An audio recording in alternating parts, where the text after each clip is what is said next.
अगर ये आयत हमारे नबी पे नाजिल होती तो जिस दिन ये आयत नाजिल होती उस दिन को हम ईद बनाते। तो हज़रत उमर ने कहा हमारे लिए तो वो दिन ईद ही का दिन है कि यौम अरफा में ये आयत नाजिल हुई और वो दिन भी जुमा का दिन था। अल्हम्दुलिल्लाह हुजूर रहमत आलम सल्लल्लाहु अलैहि वसल्लम ने जब हज फरमाया है तो वक़ूफ़ अरफात का दिन जो था वो जुमा का दिन था, और आज जो वक़ूफ़ अरफात का दिन है वो जुमा का दिन है। तो इसलिए आज तो ख़ास तौर से आक़ा करीम सल्लल्लाहु अलैहि वसल्लम का भी फैज़ हासिल होगा, इसलिए कि दिन की भी मुनासबत हुजूर रहमत आलम के हज से है। तो इंशाअल्लाह रसूल के हज का भी सदका मिलेगा आज हाजियों को, और उन हुज्जाज कराम का सदका इंशाअल्लाह हम लोग को भी कुछ अता हो जाएगा।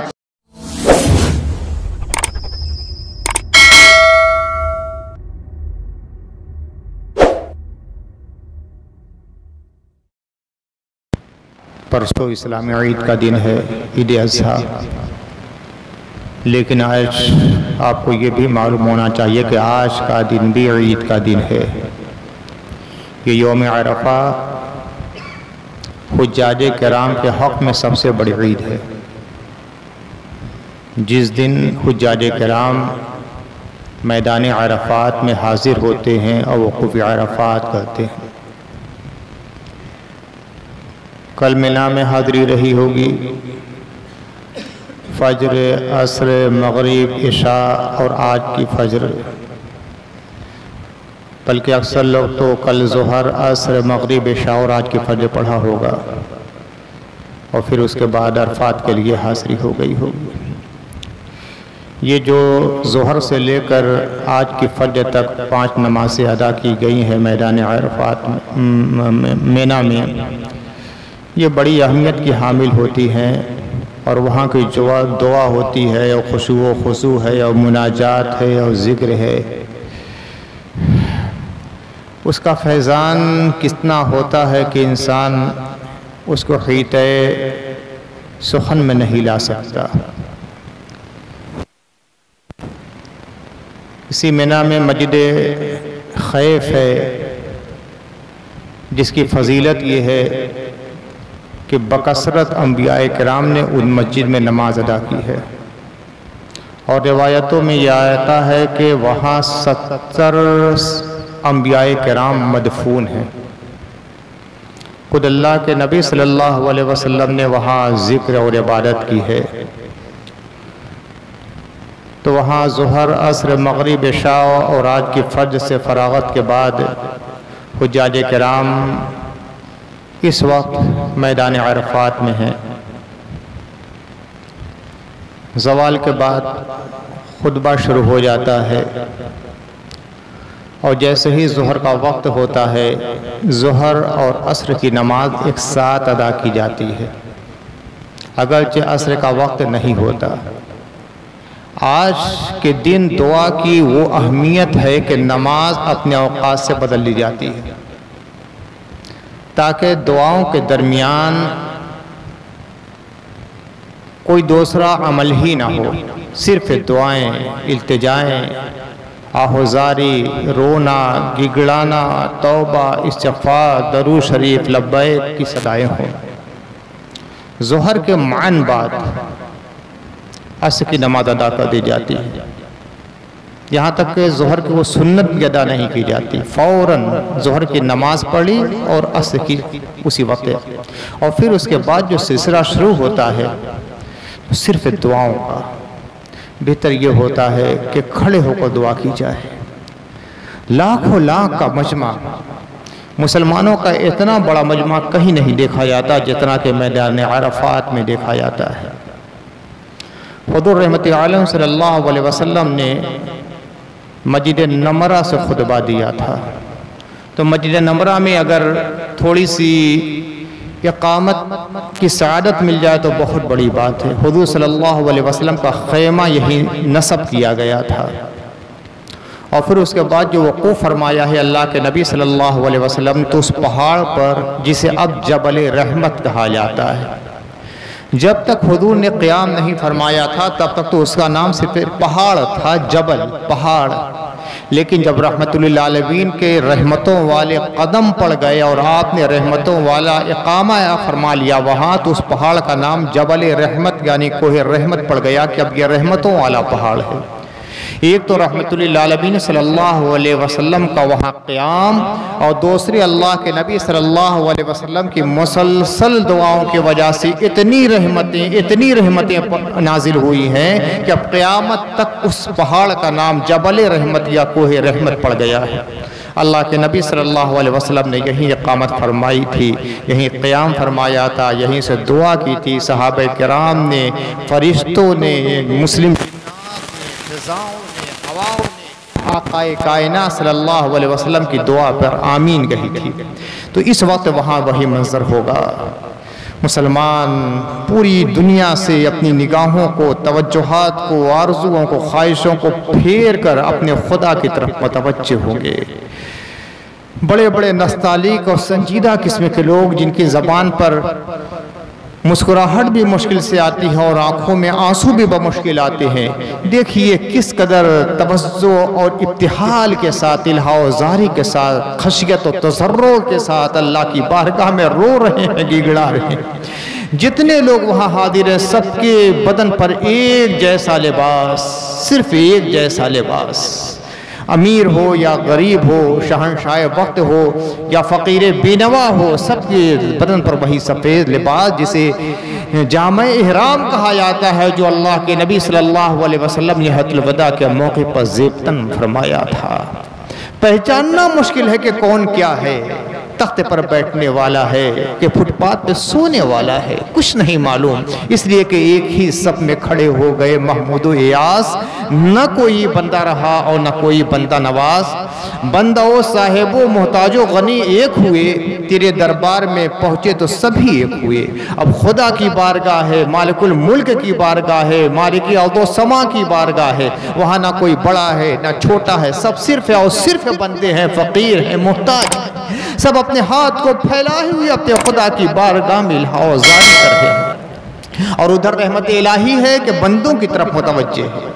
आक़ाए करीम सल्लल्लाहु अलैहि वसल्लम ने फरमाया कि अल्लाह ताला यौम अरफा में अपने फरिश्तों पे रश करता है, फरिश्तों के मुकाबले में मोमिनीन पर रश करता है और कहता है, अय मेरे फरिश्तों देखो ये मेरे बंदे हैं, दूर दराज इलाकों से आए हैं, परेशानियां झेल कर आए हैं, इनके बाल बिखरे हुए हैं, इनके बदन पे और इनके लिबास पे गुबार पड़े हुए हैं। वो मुझसे इल्तिजाए कर रहे हैं, मेरी तारीफ कर रहे हैं, मेरी सना कर रहे हैं, मेरी हम्द बयान कर रहे हैं, मेरी बड़ाई बयान कर रहे हैं, मुझसे दुआएं कर रहे हैं। मैंने इनकी सारी दुआएं कबूल कर ली, इनके बारे में इनकी शफात भी कबूल कर ली, और ये जिसके बारे में शफात करेंगे उसके बारे में भी शफात कबूल कर लूँगा। इसमें अच्छे भी हैं, बुरे भी हैं, बड़े नेक भी हैं, गुनाहगार भी हैं। उन नेक लोगों की वजह से मैंने गुनाहगारों को गुनाहों को माफ़ कर दिया है और उनकी दुआएं भी कबूल कर ली हैं।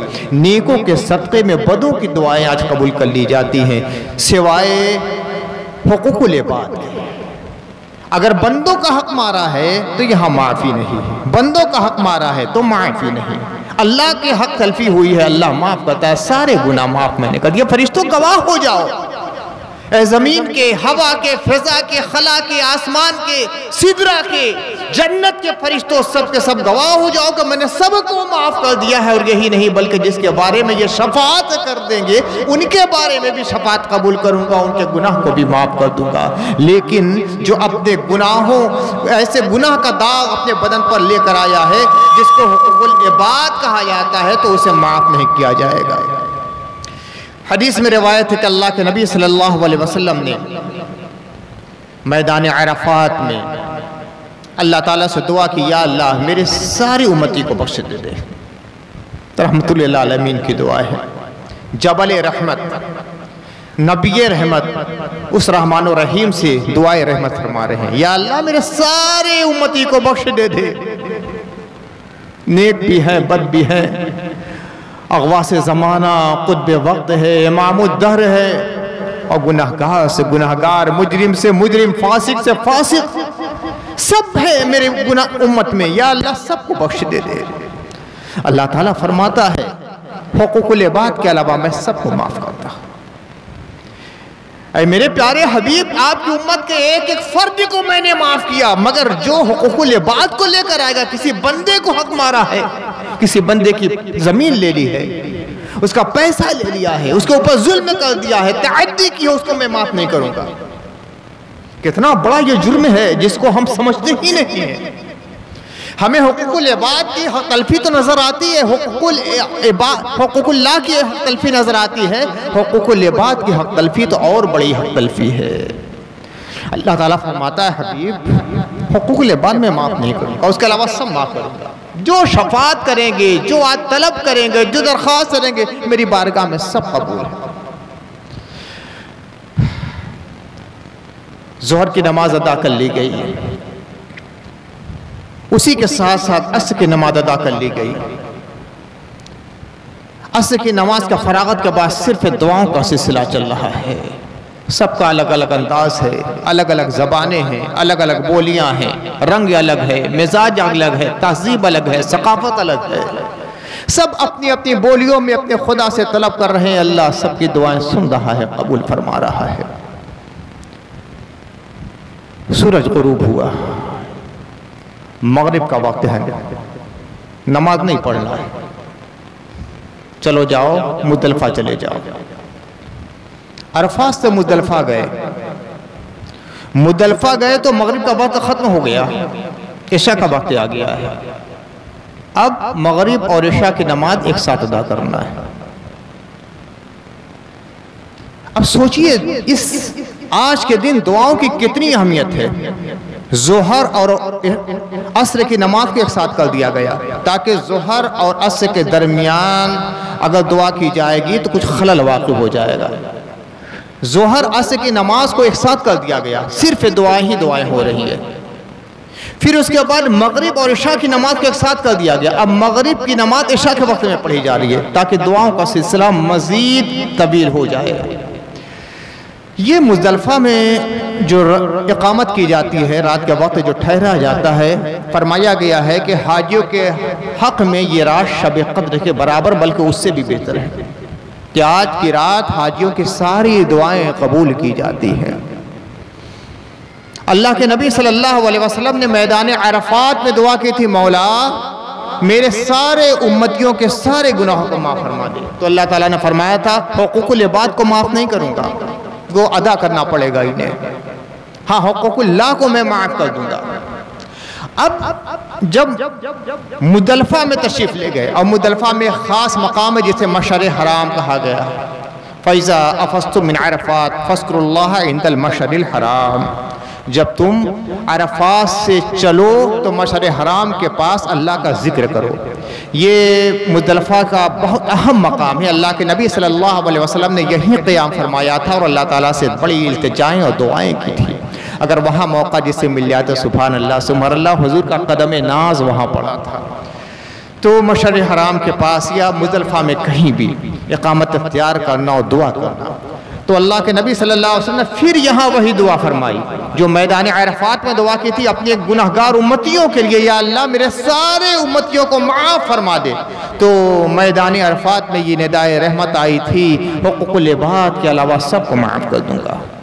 अब जब यहाँ मुज़दलिफ़ा में अल्लाह के नबी ने यही दुआ फरमाई तो अल्लाह ताला ने फरमाया, ठीक है हुकूकुल इबाद को भी माफ़ करता हूँ, मैं कफील बन जाऊँगा, मैं कफील बन जाऊँगा।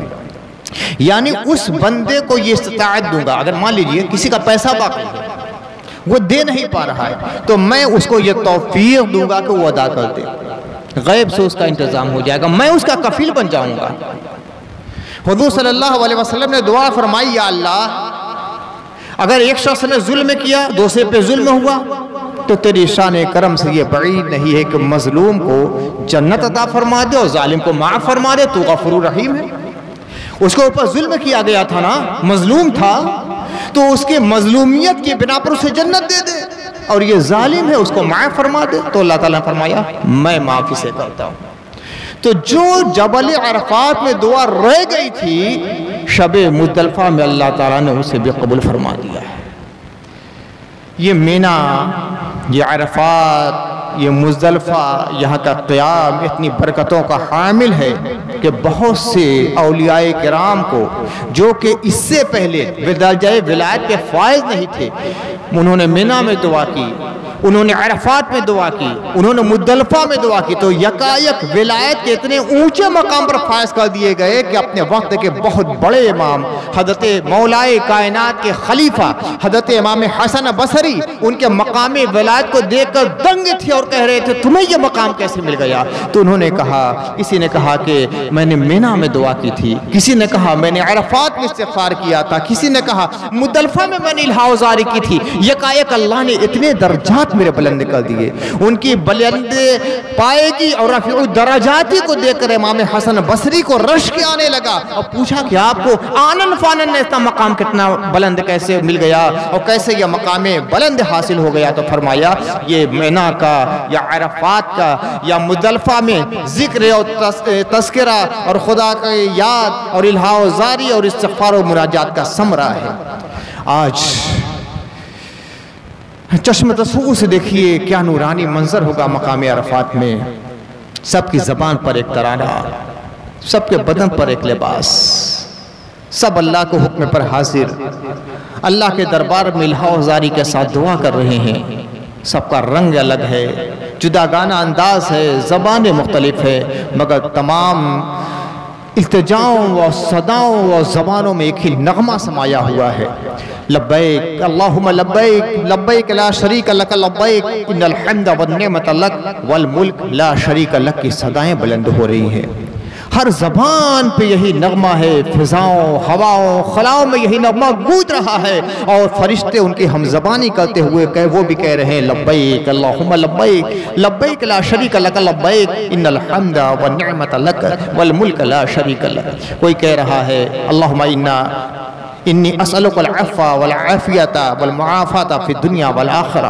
कोई दरूद शरीफ पढ़ रहा है अल्लाहुम्मा सल्लि अला सय्यिदना व मौलाना मुहम्मद व अला आलि सय्यिदना व मौलाना मुहम्मद व बारिक वसल्लिम। कोई कह रहा है ला इलाहा इल्ला अंता सुब्हानका इन्नी कुन्तु मिनज़ ज़ालिमीन। कोई कह रहा है ला इलाहा इल्लल्लाह वहदहु ला शरीक लहु लहुल मुल्कु व लहुल हम्द व हुवा अला कुल्लि शैइन क़दीर।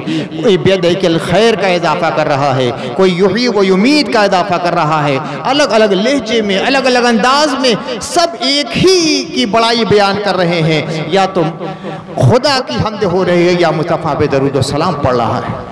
आज का एक अहम वजीफा दरूद सलाम भी है। ये जो नेमतें मिली है ना, मिना के अस्कार, अरफात का फैज़, मुज़दलिफ़ा के असरात, ये सब किसके वजूद पाक की बरकत है। हम सब के आका व मौला ताजदार मदीना राहत क़ल्ब व सीना हुज़ूर मोहम्मद रसूलुल्लाह सल्लल्लाहु अलैहि वसल्लम की बरकत है। इसलिए आज का एक अहम वजीफ़ा दरूद शरीफ भी है कि जिस मोहसिन इंसानियत ने हमें यह सब कुछ अता किया है, किसी मौके पर उसे फरामोश न किया जाए। अल्लाह ताला की मोहब्बत कभी ये मंजूर नहीं करती कि जिस मेरे हबीब ने जो तुम्हें अता किया है उसे फरामोश कर मेरे पास चले आओ। अल्लाह तो ये कहता है कि जिस रसूल ने तुम्हें ये बतलाया, मेरा पता दिया, मेरा सुराग दिया, मुझ तक पहुंचाया है, उस नबी को कभी फरामोश ना करना। मेरी हम्द करना, मेरी बड़ाई करना, मेरी सना करना, मेरी तकबीर बयान करना, मेरी बारगाह में इल्हाज़ारी करना, मगर मेरे मुस्तफ़ा के दरूद के वसीले से आना। अल्लाह के नबी ने फरमाया कि जिस दुआ के साथ मेरा दरूद शामिल नहीं रहता, अल्लाह ताला उस दुआ को कबूल नहीं फरमाता। मुस्तफ़ा ये चाहते हैं कि मेरे खुदा का जिक्र किया जाए और खुदा ये चाहता है मेरे मुस्तफ़ा की तारीफ की जाए। तो खुदा यही चाहता है कि कोई आए तो मेरी रसूल की बारगाह से होकर आए। मैंने कुरान दिया है, इस्लाम दिया है, दीन दिया है, मजहब दिया है, शरीयत दिया है, तो मुस्तफ़ा के तवस्सुल से दिया है। लिहाजा बंदा भी जब आए मेरी बारगाह में तो मेरे मुस्तफ़ा के तवस्सुल वसीले से आए।